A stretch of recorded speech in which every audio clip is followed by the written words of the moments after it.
Speaking against injustice and racism is even more important for a leader, even more important for the governor. I missed that opportunity at yesterday's press conference, and I regret that. What happened to George Floyd, excuse me, what happened to George Floyd is tragic. To watch the video of his life being taken away second by second is horrific and will be seared on every American's mind till the day they die. And what about the other officers? You watch that video and you watch it again, and then you look at the other officers. What were they thinking? What were they doing? Why didn't they do something? You know, Fran and I look at life through the lens of a parent. We look at life through the lens of a grandparent. And we thought, what if that were our son? What if that were our grandson? While Fran and I felt and feel sorrow and disgust at what we saw, we cannot fully comprehend or imagine what an African-American family must feel looking at that. What does an African-American mom, what does an African-American dad tell their child? What does that child think? What does that child feel?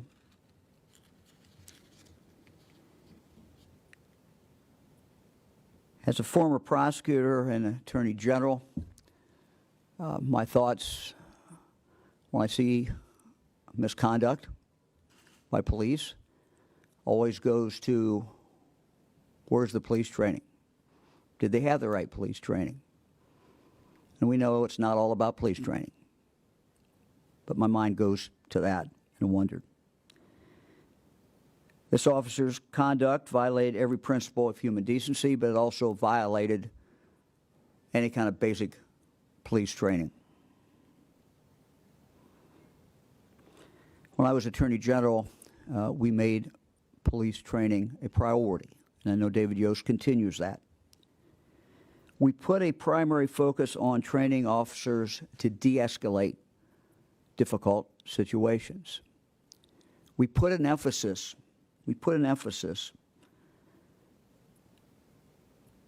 to help officers understand their own implicit bias and to understand that we all, whether we realize it or not, have some biases.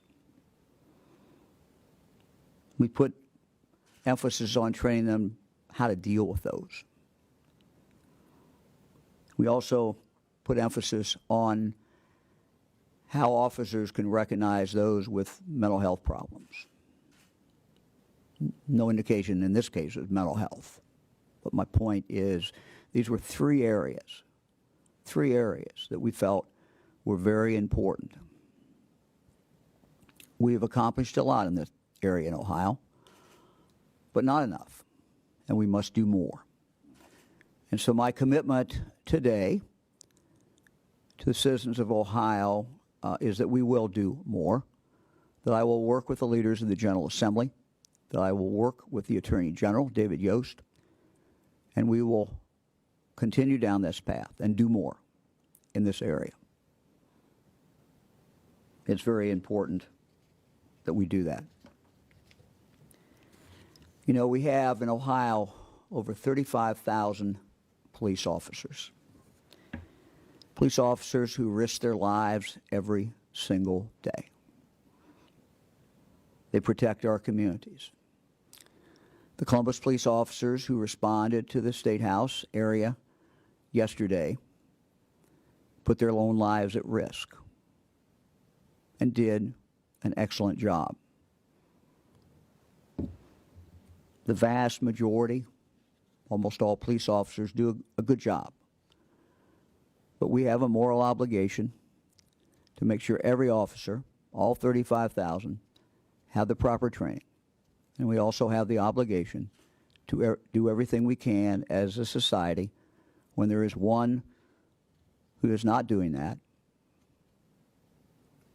one who might be a racist, one who might have other challenges, to make sure that they stop being a police officer.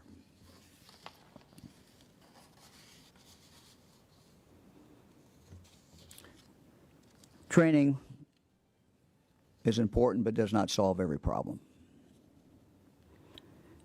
George Floyd's death is a culmination of many events, and as he lay on the ground dying, he was a victim representing so many others before him.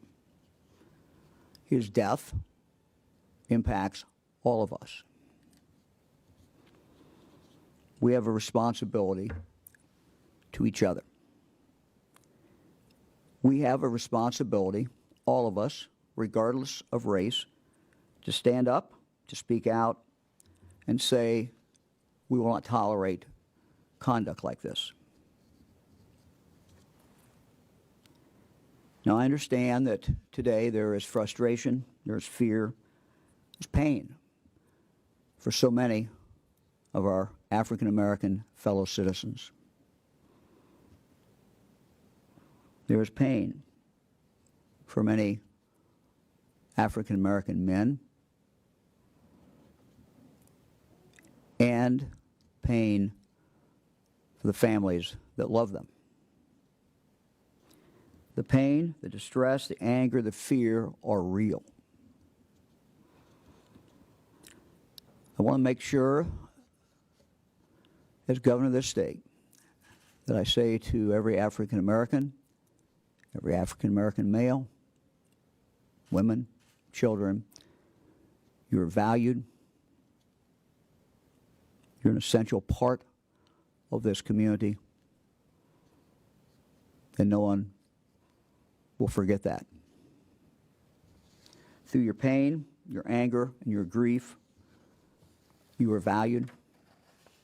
You're important members of our community. I stand here to acknowledge that I hear the voices of frustration. I hear it. I receive those words and emotions with empathy and a commitment to seek solutions and justice, to seek justice when it is denied. Last week we talked a lot about health disparities in our minority communities throughout Ohio. We talked about how health disparities among our minority communities have been really laid bare by the COVID-19 pandemic. And so as we continue to navigate our lives through this coronavirus, we will, as I said the other day, we will focus much needed attention on the health disparities impacting African Americans and other communities of color. That is our commitment. We made a commitment to increase access to testing in both urban and rural areas of Ohio to help those most vulnerable in regard to COVID-19. We will do this. It is the right thing to do, and that's my commitment to you. We will drive testing. We will get it done. We will work with leadership in each community and underserved areas of the state of Ohio. Let me talk about last night. Protests expressing outrage are not only understandable, they are appropriate. We want Ohioans, as I've said many times, to exercise their First Amendment rights, no matter what they're protesting. Ohioans should speak out against wrongdoing. Ohioans should speak out for change. They should speak out for unity, for an end to injustice. In all aspects of our lives, we must not allow hate to prevail over love, over kindness, over compassion. And so I ask my fellow Ohio citizens today that as you gather in protest in the coming days throughout Ohio, regardless of the issue, please do so peacefully. We must not fight violence with more violence. Peaceful protests and the exercise of our First Amendment rights are an important part of our civic life. But when protests turn violent, lives are put at stake. As Abraham Lincoln said, a house divided against itself cannot stand. And so in the shadow of the Ohio Statehouse, where President Lincoln once stood, once spoke, we need to heed his words today. We need to stand together as Ohioans, all of us, together. Not some of us, but all of us. We are all created in the image of God. And we all must remember that every day. Thank you very much. Be happy to respond to any questions.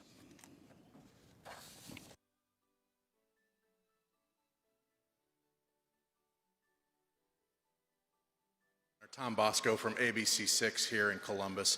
Can you remark on the response last night by Columbus Police? Was it appropriate? Was it enough? Was it not enough?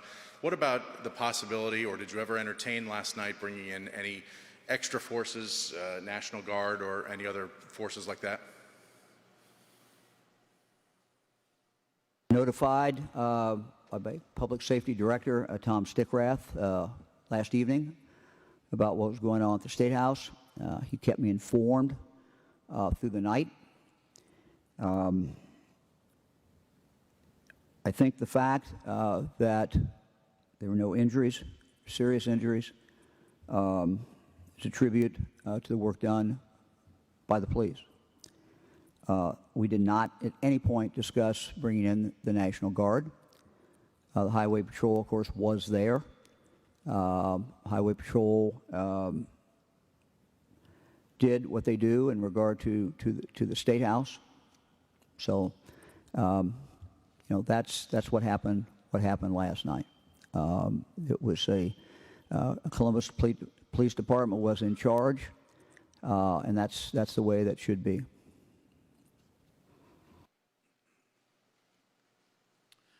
Kevin Landers, WBNS 10 TV. Governor, the Ohio Legislative Black Caucus plans to introduce legislation to declare racism as a public health crisis. Do you agree with that? And also, on March 27th, the Ohio Supreme Court and you also issued a toll on evictions. That order will expire on July 30th, and given the state's high unemployment, do you think it will be needed to be extended? Thank you. That second question is I don't know yet. We're certainly going to look at that. I will look at the wording of resolution, and we'll take a look at that. No comment today about that. As you know, if you look at the language of our group that we put together to look at these issues, as far as health disparities, there are huge health disparities in the state of Ohio among people of color. And we are committed to doing everything in our power to change those numbers. These are lives. These are not numbers. These are lives. These are our brothers and sisters. And to see the death rate among African Americans for COVID-19 dramatically exceed our white fellow citizens tells us that there is something wrong, something that has to be fixed. To see the disparities that we have seen in regard to deaths among black mothers, African American mothers, African American babies who are born is appalling. We have to do more. Thank you. Thank you.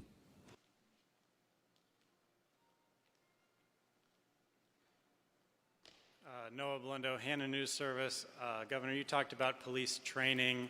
I wonder how you feel about the system today in regard to reviewing police use of force and whether there's more for the state to do in cases like this that would happen in Ohio. As I recall, one of the things that we did as Attorney General, I did as Attorney General with our team, is to come up with best practices in regard to the use of force. We would recommend that those be adopted by every department. My guess is that Columbus has done that. So this is all, look, it's always open to look at things such as the use of force and the best practices and best policies. We have over 1,000 police departments in the state of Ohio, police law enforcement agencies. And so we are a very local government state. But I've always felt that when you deal with basic principles, that there should be uniformity throughout the state. High-speed chase, for example, another area that I have advocated uniformity. We came up with a working group that came up with best practices there. But certainly, in regard to the use of force, there should be. I would hope every police department would adopt those best practices. Thank you. Hi, Governor. Andrew Tobias at Cleveland.com. The president tweeted last evening.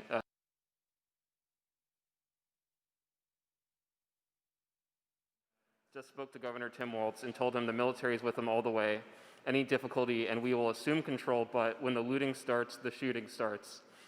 And I think the looting starts, the shooting starts is the operative part. What do you think about that? And do you agree with that sentiment? Not the last sentence at all.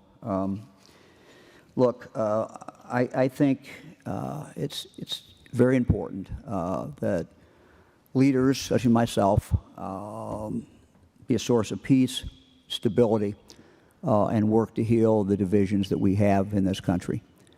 That is, I believe, my obligation. I can't do it alone.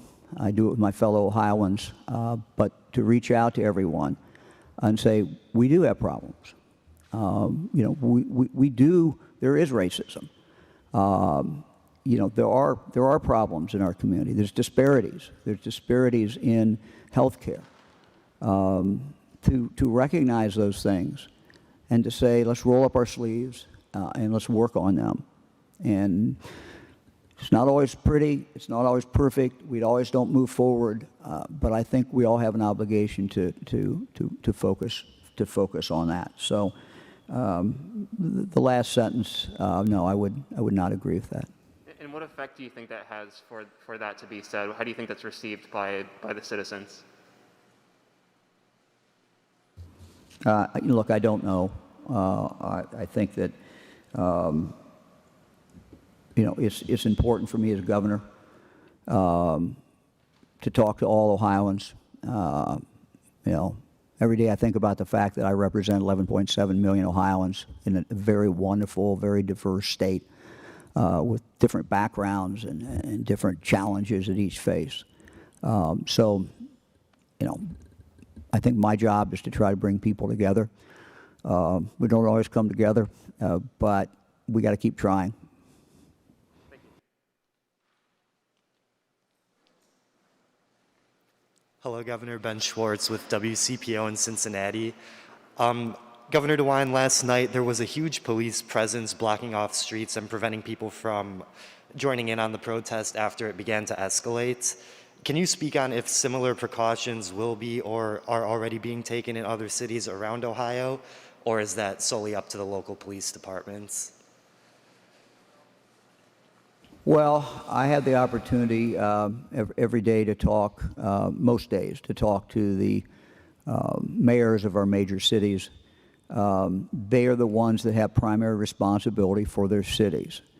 But, they know that if they need assistance and help, we will work with them on any issue, certainly including this issue. But I know that we have good mayors. They're very concerned. about making sure that things are always done right in their cities. So I have confidence in these mayors. We are in touch. It's not like we don't talk. So certainly the first line of responsibility is with their police department and with those mayors. Thank you.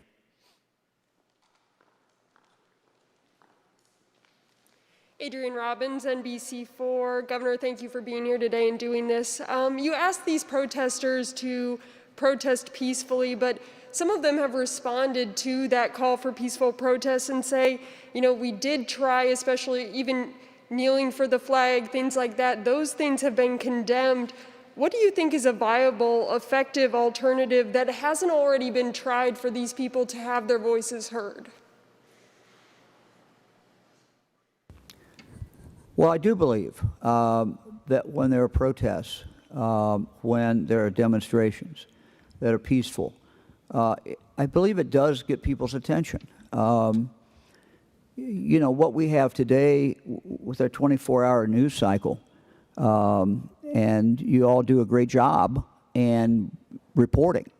You know, you report what not only that they're demonstrating, but reporters go out and ask demonstrators, why are you demonstrating? And so, you know, you give them, very appropriately, a great megaphone. And it's a megaphone that I can tell you is heard by the governor. Doesn't mean I agree with everything that someone protests says, but whatever that protest is, I hear it.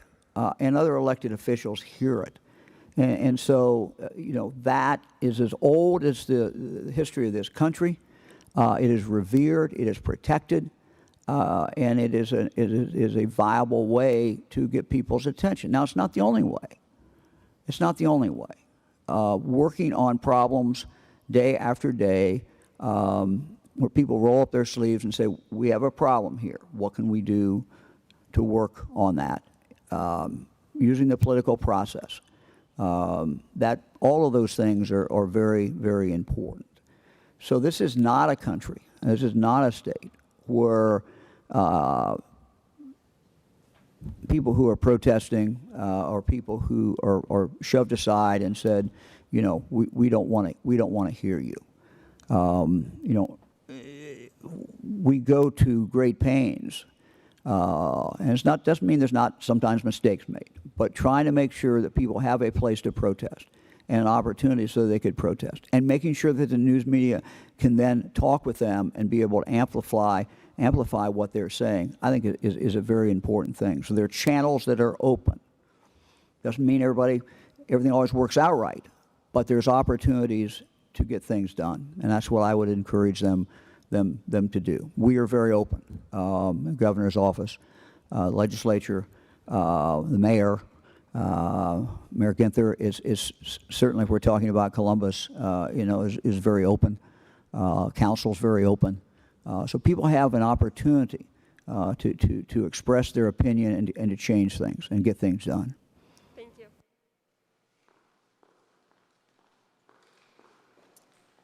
Hi, Governor. Tanisha Johnson with Spectrum News. Question is, moving forward, what kinds of conversations and possible actions do you plan to take or to have with organizations like the NAACP or Urban League moving forward, and how we address racism, fear, at a time when there's still a lot of frustration? And then the other question is, should every locality have an outside agency investigating when something like what happened in Minneapolis occurs? Okay, I did not get the rest. I did not get the last part. I'm sorry. The second part again is, should every locality have an outside agency investigating when something like that of Minneapolis occurs? You know, look, I think it depends on the local community. I can't speak to what is in place as far as a review in every community. Yes, there always should be some place to review. Police conduct always has to be reviewed. That's just part of our system.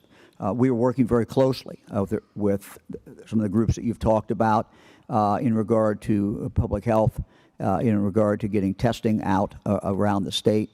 And you know, these groups are an integral part of that as they work through the federal clinics who serve people throughout the state who are underserved. And we are working directly with these clinics to make sure that we get testing out. That's just one example in the healthcare area. But in terms of what we've seen happen over the last night with protests and things like that, that's what I mean.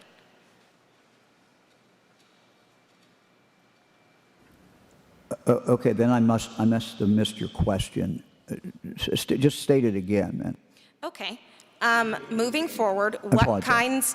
what kinds of conversations and possible actions do you plan to have or take with such organizations like the NAACP or Urban League when we talk about racism, fear, especially at a time when there's much frustration, but in connection with the protests? With them on health issues. That is very, very important. The tragedy that we're talking about today did not occur in Ohio, but that does not mean it does not impact us. That does not mean it's not important. So one of the things that I think is important is for the governor to be a good listener. So I'm going to be communicating and listening to these very respected organizations to see what ideas that they have as we move forward. So that's my commitment. Thank you. Hi, Governor. Andy Chow with Ohio Public Radio and Television Statehouse News Bureau. When it comes to the issues of racial health disparity, and now with the issue of people of color dying under police custody, there are leaders out there who say that in order to address these problems, it must be recognized that there is structural racism. Do you believe that structural racism plays a part in all of this? Do you believe that it's a root of the problem here? Well, I think there's a lot of things in play. Does racism still exist? Sure. Is an implicit bias that we all have, and sometimes, most of the time, we don't recognize we have that. Yeah. Are there long-term disparities in access to health that are driven by a number of different things? Yeah, there is. Most of what drives a lot of things where you see disparity is lack of access to education, lack of access to health care. The history of racism certainly does have something to do with that, but it doesn't mean that every problem that we have is racist, or every time that we have a situation where an African American isn't getting the opportunity they need, it does not necessarily mean it's racism. What we have to do, I think, is to do everything in our power to see that every Ohioan has the most opportunity, the opportunity that to live up to their God-given potential. And wherever we find barriers, we need to knock those barriers down. And some of those barriers may have to do with racism. Some of those barriers may not have to do with racism, but you got to knock them down anyway. And so whether it's somebody who lives in the city, someone who lives in Appalachia, if people don't have opportunities, that is not only bad for them, but it's bad for society. And so we got to knock them all down. These are complex issues. And sometimes there's multiple reasons why people have barriers. And our attitude is, I know should be to try to knock those barriers down. Thank you. Hello, Governor. Jim Province with the Toledo Blade. Could you take us through what was happening last night, the discussions that were taking place, what the preparations that were going on? Were we expecting this to happen last night?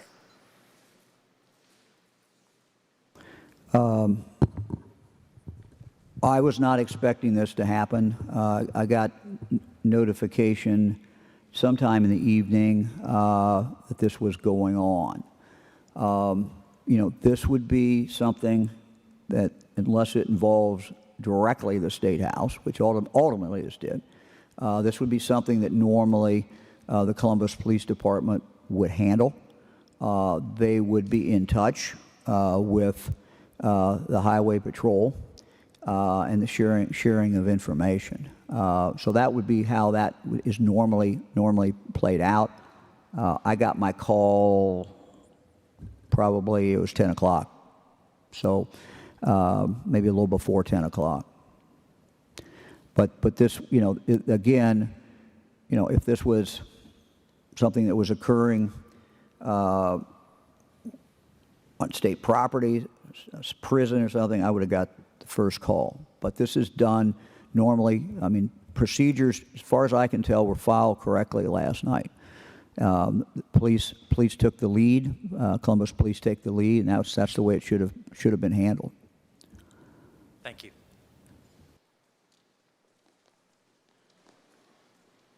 Good afternoon, Governor. It's Laura Bischoff, Dayton Daily News.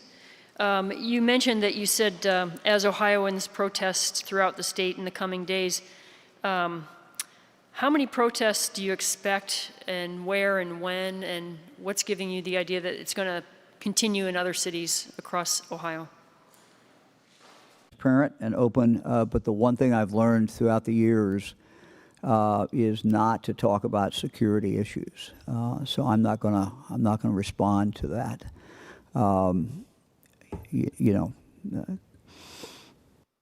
Are doing what they need to be doing at this point, but I'm not going to go into details about what preparations are there. That is not talking about security is just not generally a good thing. But obviously steps are being taken in case that there is more violence. So yeah. Thank you, Governor. Hi, Governor. Rick Ruan from the Columbus Dispatch. You made a statement earlier to the African American community in Ohio that they're valued, but many of the protesters from last night would probably say that that doesn't really play out practically in our state. What practical policy changes are needed beyond police training, as you already talked about, to make that a reality, and how will you work to make that happen? Look, I think it has to do with everything that we do. We made a decision. I know a lot of people are unhappy about the decision, but when we had to cut education, we made a decision, quite candidly, not to cut the poorest school districts. Many of them have a significant number of African Americans. Some of these poor school districts are in Appalachia. But we made a conscious decision, and that was not popular with school districts that didn't have as many poor kids. These are decisions that we make in government every single day. And we have an obligation to help those who, for whatever different reasons, do not have the opportunities that others do. And so we have done that. My emphasis in this state legislature, I want to thank them. Their emphasis on early childhood education has a significant impact on the African American community. Their work and our work in regard to home visiting programs, so the kids get a good start in life. That is vitally important. But what we're doing in the area of health, where clearly there's disparities, where clearly there's inequities, have not solved all the problems. But we've committed to do everything that we can to try to solve those problems and try to create a more fair, more open, more equitable state for every Ohio citizen. So it's not what we're doing today. It's not what we're doing in response to protests. This is something. It's a work in progress that we need to be committed to as a people every single day, and that is my commitment. That as long as I'm governor, we will commit to that for those among us who are being denied opportunities for whatever reason, to do everything that we can to give them opportunities, whether it's better education, better opportunity for education, or whether it is health care or whatever that is. Thank you. Hello, Governor. This is Luis Gil with Ohio Latino TV. May I direct this question to the First Lady? Can I?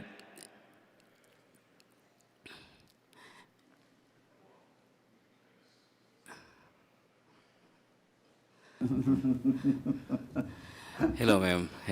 Thank you. your husband, the governor, eloquently said that police officers risk their lives every day, and I agree totally. Don't you think, or would you like to be part of a task force to help the poor communities, the African American kids, young people, that the education is so vital that they risk their life every day for their future, for the lack of dreams, things that it leads to this?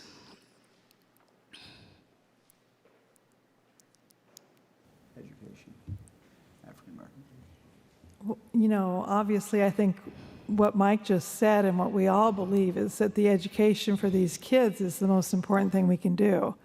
And that's why, you know, we're working so hard to get these kids that really need it, the poorer kids, you know, help in the schools. And all the things that Mike's been working on all year, you know, we know that that's the most important thing.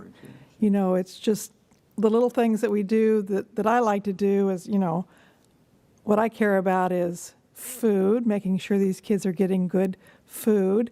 And, you know, the Dolly Parton Library that I've been working with, it's just really to help these kids get a good start because they've got books in their homes and they have people to read them and they can learn how to read themselves and just, you know, all these little things that we do for kids, I think it's the most important thing. Thank you very much. Governor Jim Province again. I know it's early, but do we have any estimates on how much damage was done last night, any kind of a monetary figure? And do you have any concerns as to, in the state's current financial situation, to make those repairs? That what, Jim, was the last thing? With the state in its current financial situation, are you confident that you would have the finances to make the repairs? I don't have an estimate. You know, this building, as you know, and you all work in every day, is really a centerpiece of the state. It is something we're very, very proud of. It's got an amazing history, and so you know we will fix what we have to fix. But I don't have an estimate of damages at all, and I'm sure that that'll be coming out in the next 24 hours, I would think. But I don't have an estimate of the damages. No. Thank you.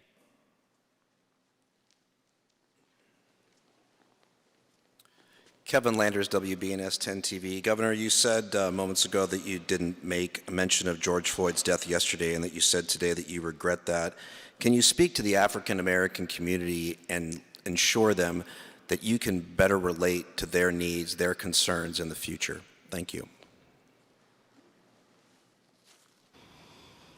Well, yeah, I mean, I regret I didn't make a comment yesterday when we had a regularly scheduled press conference. I believe it's incumbent upon the governor to speak out about injustice, you know, wherever we do, in fact, see that injustice. Quite candidly, I was focused on COVID-19 and testing, which has been occupying pretty much all my waking hours, as Fran can tell you. And so it's not an excuse, it's just a fact. When I walked in, that's what I had on my mind. I'd obviously seen the videos and seen them numerous times. So I think that I have a long history of being a good listener, listening to people throughout the state of Ohio. But we always can do better. Thank you. Hey, Governor, it's Laura Bischoff again. You mentioned that Ohio has 1,000 police departments or law enforcement agencies. Do you have any idea how many or what percentage of them have adopted the AG's best practices on use of force? I believe that when you were AG, that was recommended like 5 years ago, maybe? I do not. But I'm sure we can get that for you, or at least get some idea. You know, they don't have to do it word for word, but you know, we think these are the best practices. Now it's possible, I suppose, the police department could have even better practices, but we'll see if we can find that out. I think our team does know that. Hi, Governor. It's Andrew Tobias at Cleveland.com again. I just wanted to ask when you first saw the video of George Floyd and what you thought when you first saw it, what your general reaction was. Tragically, we've seen this so many times that I don't recall when I first saw it. Obviously it was fairly shortly, probably after it occurred, but I don't. Now I was trying to think back. I don't recall seeing it before Tuesday night. I suspect it was Tuesday night, but I don't really know. So probably Tuesday night that I first saw it, and just to get, it's so painful to look at, and it just, it's just absolutely horrific. Thanks. That was our last question, Governor. Very much. Have a good day, everybody, and we'll, barring something else, we'll see you all back here at 2 o'clock on Tuesday. Thank you. You've been listening to Governor Mike DeWine talking about the death of George Floyd in Minneapolis by a police officer. That officer now charged with murder. The governor said Ohio must do more to address police violence with training and said he has made a commitment to do more in that area. He said we have a responsibility to stand up and speak out against racism and say we won't tolerate conduct like this. DeWine then talked about the protest in downtown Columbus overnight. He said protesters expressing outrage aren't only understandable but appropriate, that Ohioans should speak out against wrongdoing. But he is asking people who do gather to protest peacefully. If you missed any of the news conference, you can watch it on our website, abc6onyourside.com, and on our YouTube page. Just search for WSYX ABC6.